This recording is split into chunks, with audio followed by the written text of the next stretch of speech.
Good, man. How are you? What's happening, friends? This is Syracuse Basketball Postgame, presented by Krause Health, the exclusive healthcare provider of SU Athletics. We are at the JMA Wireless Dome. Mike Waters, Brent Axe, site of one of the biggest comebacks in Syracuse basketball history. Syracuse down at one point tonight by 24 points, mounts a furious comeback to take down Colgate 79-75 as the final score here. And Mike, we've heard so much about man-to-man defense, right? This is going to be the mark of the Adrian Autry era, and Autry going to man-to-man.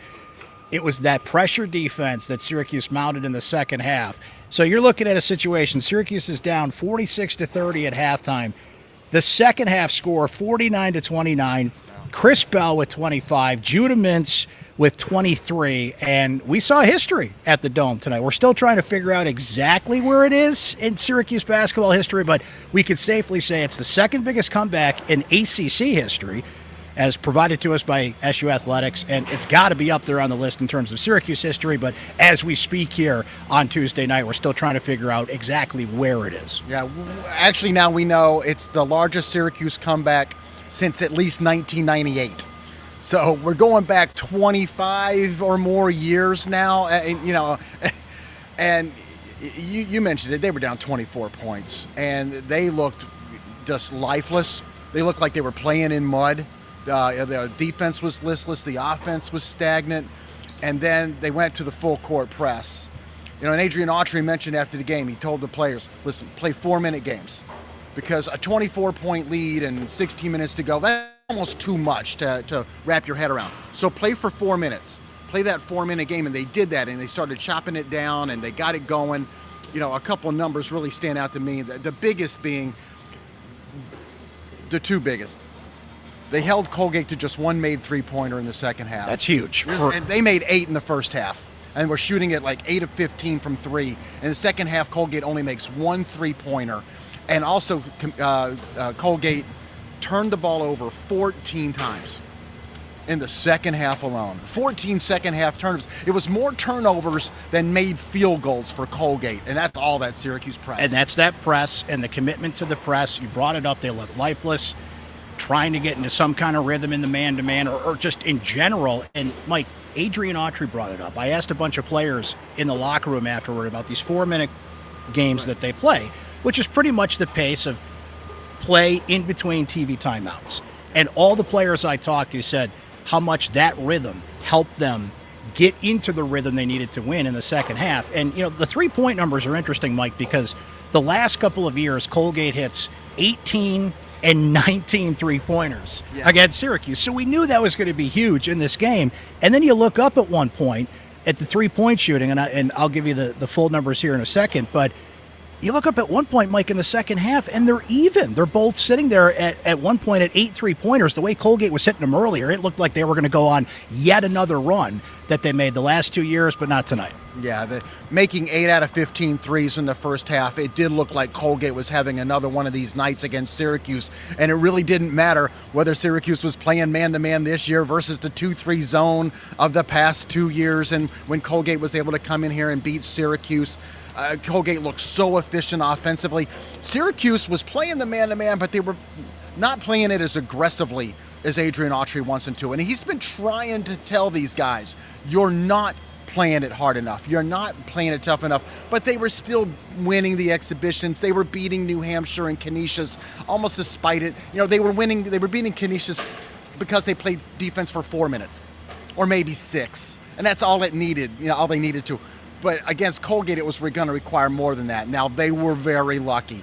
They were able to beat Colgate with a 20-minute defensive effort, because really in the first half, they were almost like they were playing defense like they were just being cool. Yeah. It wasn't intense. That's a great way to put it. Yeah. And to get it in Game 3 of the year, Mike, I asked Adrian Autry about this afterwards, that you can't replicate this in practice. Autry has talked so much about the effort this team has put in and how hard that they play generally, which is great, and that's fine. But you can't replicate what we saw tonight in practice. And Colgate wilted under the pressure defense, but you had to keep it up. It wasn't just a 2 or 3 or 5 minute spurt. You had to play 20 minutes of hardcore full court pressure defense to knock Colgate off its perch. And so the 3-point numbers ended up 9 of 32 for Syracuse, 9 of 24 for Colgate. So given the huge disparity between the two in recent years, that's huge. And Mike, Chris Bell.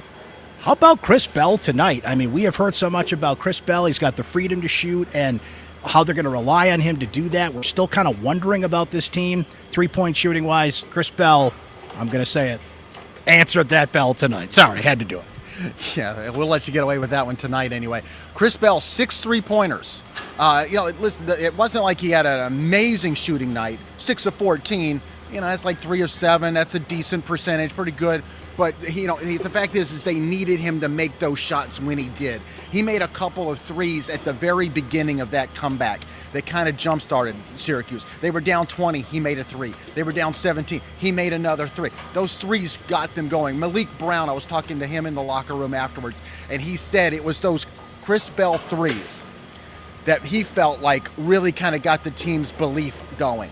That energized them, because it's hard again. You come back from 24, 20 points, but when Chris Bell in 2 shots gets you back to 14, you felt like that really was a jump start for them. So Malik pointed to that. The other thing with Chris Bell, we should note, he finished with a career high 25 points. His previous career high was set last year. It was only 17.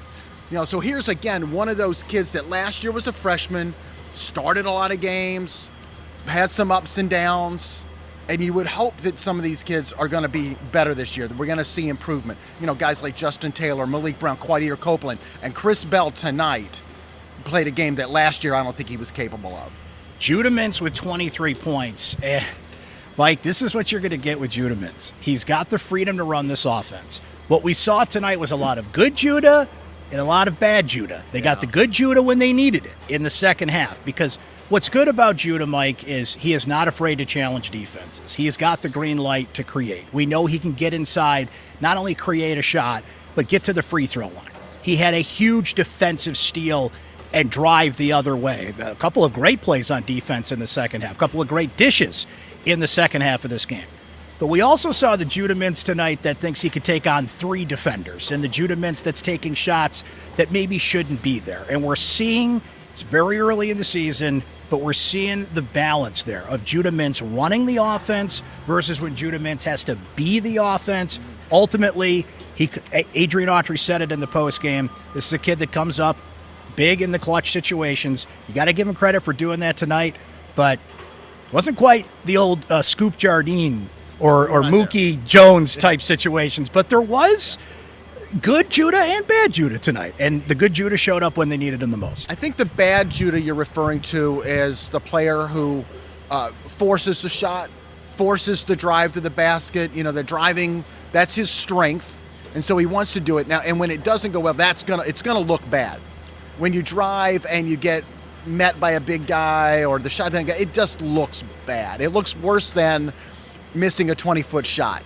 A 20-foot shot still looks okay, right?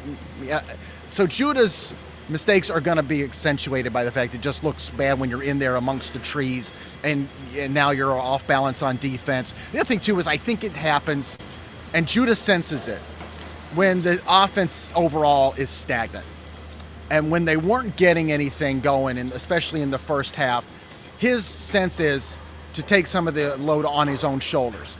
And so as they start to play better offensively as a group, I think we'll see less of Judah having to do that or feeling the need to do it. So it'll look like Judah's playing better and doing more when the whole team starts to play better. And then, like you said, in the second half, the driving lanes were opened up a little bit more because the game was a little bit more freewheeling. They were playing full court. There's more open space, and you see what Judah can do. The other thing, we got to point this out about Judah. Because he does like to drive, and because he will play through contact, he doesn't shy away from contact. He drew, I think, 10 fouls tonight. Mm-hmm. Colgate, as a team, drew 11. So a 6'3" point guard draws 10 fouls. That's an unheard of number. But we're seeing it a lot from Judah because of the way he plays, and he's going to the line. And we talked about this last time in the post-game podcast. He's going to the line a ton, and he's converting them. 11 of 14 tonight. 11 to 14. If he's going to get to the free throw line, because as a wise man once said, free throws matter, hey, put him in, draw fouls, There's a balance there, though, and that's going to come as the season goes. And, Mike, look, we're Buffalo Bills fans. It's almost like you don't want – I know. Okay. Moment of silence. Okay. You don't want to rein in Josh Allen too much. But there are times you got to tap Josh on the shoulder and, like, don't do that. Maybe Judah's kind of in that territory. But, look, he's a talented player. He should have the green light to go out there and do it, especially if you're going to go 11 of 14 at the free throw line here. So it was Bell and it was Mintz that really stood out, Mike. But Malik Brown was huge in the second half, particularly in the press. And Autry said how much he loves to play in the press, and he showed that. Yeah, you're right. I was going to bring up what Adrian said about him, too. He was like the first player Adrian named when he was asked about going to the press and the effectiveness of it. And he talked about how he has a certain group that he likes to use when they press. And Malik Brown was the first guy. And it's obvious. He can move around. He's more active. He comes in for Naheem McLeod. You're only going to play Naheem McLeod if you're in the sort of press where you've got your center all the way back. With Malik, you can play him anywhere on the floor. He can chase another guy down, or you can put him all the way up front. He had a couple steals there, some poke steals, that one breakaway dunk late in the game. Malik was a little slow to get going tonight, but he was really a key part of the press. Quadir Copeland played a role in the press. J.J. Starling was also out there in the press. So you could see the group that Adrian's talking about when he's talking about like wanting to ramp up the pressure on people. He felt like even Quadir Copeland was getting what he called back steals. Even after Colgate had broken the press or the ball was ahead of some guys, Quadir can catch up, and with his length and everything, he can create a turnover from behind. It was a really great effort. I got to tell you, we were digging through the media guide. We were going through the record books. 24 points. You asked me late in the game. I had no clue. All I could tell you was it's the largest comeback in the Adrian Autry era. Yes, we know this. Confirmed. That's absolutely right. Second biggest in ACC history, which is incredible to hear. That when Judah Mintz made the free throws in the final minute or about a minute and something to go in the game to put Syracuse ahead 72-70, it was their first lead since 3-0. They had trailed the whole length of the game basically and rallied and came back. This ran the gamut. It's the third game of the year. And what I like about this, Mike, is there is no natural rivalry in the ACC. I mean, the Duke game's always big, and we've talked about this, right? This is the price of going to the ACC, where no team in that league is going to say that Syracuse is their rival. There are games that feel big. It's an important league to have success in, of course, but there's no Duke-Carolina type rivalry with the ACC.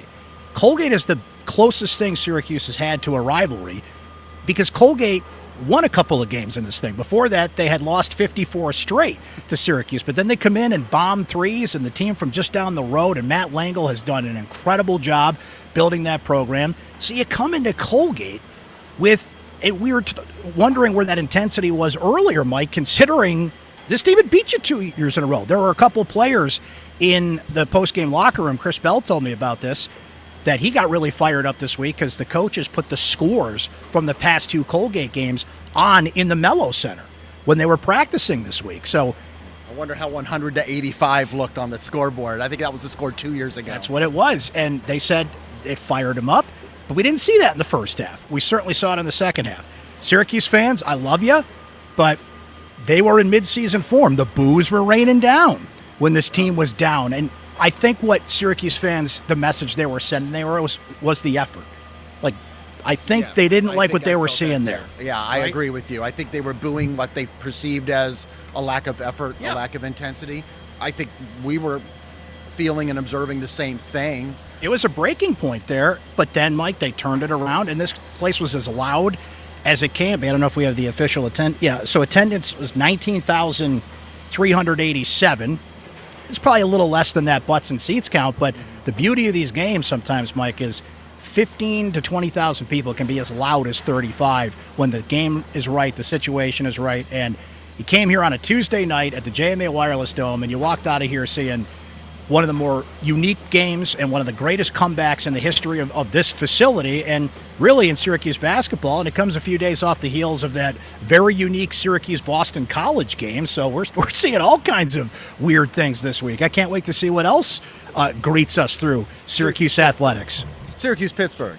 I don't cover football, but you meant Syracuse. I'm sorry, Syracuse-Pittsburgh at Yankee Stadium. The soccer team plays in the NCAA tournament on Thursday. Who knows what we're going to see there, right? Like, this thing is going batty at this point. But I like that this series has some juice, and you look forward to the Colgate game, and Syracuse got one back tonight, so I love to see that. Mike, any other thoughts that we have not covered from this one tonight? A lot gets lost in the mix when it's so intense in the second half. But well, yes, Benny Williams was back. There you go. Benny Williams back. We should talk about. Benny came back after missing one exhibition and the first 2 regular season games due to the suspension. Only played about 9 minutes tonight. I thought he looked a little rusty. You know, he was trying to do what he could, settled for some threes. Obviously, it wasn't there yet. Adrian said after the game, they got to get him back in the rhythm. They got to get his conditioning back. Benny was not available post-game, so we really don't know. You know, maybe he wanted to avoid it for now, for one game. In a way, that was fine. The focus was on the comeback tonight. But it's still a key guy for Syracuse to get back into the rotation here. They're going to need him because the upcoming stretch is, we've said it before, this is brutal coming up. It's going to be a bumpy ride from about basically from here to Christmas. All the more reason why this was really important tonight. When you got games against Tennessee, Gonzaga, Purdue, perhaps, Virginia, LSU, and Georgetown on the road coming up, you didn't need to lose this one. You could have, but it was probably really nice to get this win. All those games you mentioned take on an importance of their own, but given that Colgate had beaten Syracuse the past couple of years, it feels good for this team to get that. It feels good for the fan base to get that. You saw an entertaining game. But, Mike, you said it. Like, they won the game, and they completed the comeback. Let's say they didn't. Let's say they come up 2 or 4 points short, right?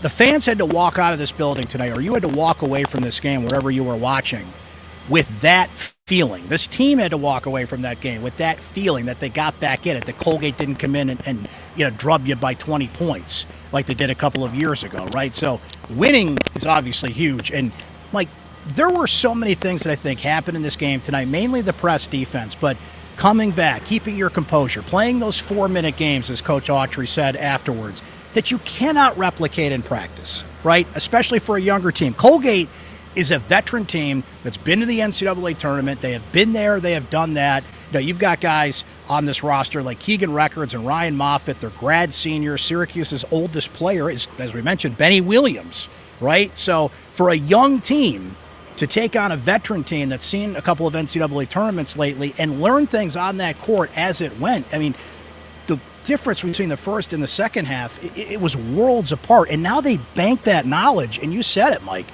Now you got Tennessee coming up at the Maui Classic. We'll see who they play on the other end of that. This is as loaded a field as I've ever seen in this event. So to quote an old football coach here at Syracuse University, the hottest fire makes the strongest steel. And they took their first step into it tonight with a win. But, oh boy, here we go. It's just not going to let up here pretty much till Christmas, as you said, with the exception of a couple games. A big win for Syracuse, one that I think they can build upon. They can learn from it. They can show them game film, show them what they looked like in the first half, and then compare that to what they look like in the second half. This is a really, and for this team, I mean, sometimes you can learn off a loss. But I think for this team, it's important to get that win and still be able to learn from it. No doubt about it. What a game. What a comeback. Thanks to everybody who was watching out there tonight and listening somewhere in the future here. We appreciate you subscribing to Syracuse Sports on Spotify, on Apple, YouTube, Amazon, wherever the case may be. Our next live post-game show will be Saturday night. It'll actually probably be Sunday morning by the time we get on, after Syracuse takes on Georgia Tech, and a football team that's still fighting for a bowl bid here after that very unique win over Pittsburgh at Yankee Stadium. We'll see if they still have to do the Red Grange offense, Mike, and put Dan Villari or whoever could play quarterback in that thing. We will have a new episode of Syracuse Sports coming up for you later this week. Look for that on Thursday, and so much more to come here. I can't tell everybody yet, but we've got a cool, I'm going to say this, little tease, Mike. We've got a cool surprise coming for you later this week. A new way you can interact with not only me, but this show directly. And I'll just say it this way. Keep an eye on your phone. Okay, keep an eye on your phone, and you'll learn all about that. We have a Syracuse Orange Sports newsletter that we would love for you to subscribe to. Just go to syracuse.com/newsletter, newsletters, Syracuse.com/newsletters. Find the Syracuse Orange Sports newsletter. I put that together. Comes out every Thursday morning. So we got lots of stuff coming for you here. Football and basketball crossing over. We're going to have post-game shows after all the Maui Classic games next week. We're in the thick of it here. And we've seen some good ones this week. And we'll see if that trend keeps on coming. For now, Mike Waters, Brent Dax, live here at the JMA Wireless Dome after one of the greatest comebacks in Dome history and Syracuse basketball history. Down 24, they knocked down Colgate 79-75. Thank you so much for watching Syracuse basketball postgame presented by Krause Health. We'll catch you next time, guys.